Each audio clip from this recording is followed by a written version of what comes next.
আমি এখন দাঁড়িয়ে আছি রাজশাহী নববর্ষ উপলক্ষে রাজশাহীতে শিশু একাডেমি প্রাঙ্গণে একদিনের বিশেষ মেলার আয়োজন করেছে জেলা প্রশাসন। মেলার সার্বিক সহযোগিতায় ছিল রাজশাহী বেসিক শিল্পনগরীর ক্ষুদ্র শিল্প উদ্যোক্তারা। হ্যাঁ বলেন। রাজশাহী জেলার প্রতিনিধি মোহাম্মদ গোলাম কিবরিয়ার প্রতিবেদনে থাকছে বিস্তারিত। মেলায় বিভিন্ন ধরনের হাতে তৈরি পণ্য স্থান পেয়েছে। এর মধ্যে রয়েছে থ্রি পিস, শাড়ি, পিঠা, পায়েস, হাতে তৈরি গহনা, বেত ও পাটের সামগ্রী সহ নানা ধরনের হস্তশিল্প। কারা শিল্প থেকে আসা একটি স্টলও ছিল মেলায়, যেখানে কারাগারের অভ্যন্তরে বন্দীদের তৈরি মানসম্পন্ন পণ্য প্রদর্শন ও বিক্রি করা হয়। কারা ফটকের সামনেও এসব পণ্য বিক্রি হচ্ছে নিয়মিত। মেলায় প্রধান আকর্ষণ ছিল সাংস্কৃতিক অনুষ্ঠান।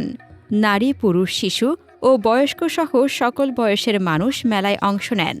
অনেকে নিজের পছন্দমতো পণ্য কিনে অনুষ্ঠান উপভোগ করেছেন। মেলা ছিল সবার জন্য উন্মুক্ত।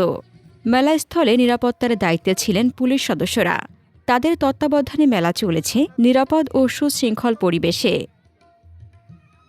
হাসনাতুজ্জাহান হিমু, দৈনিক খোলা চোখ।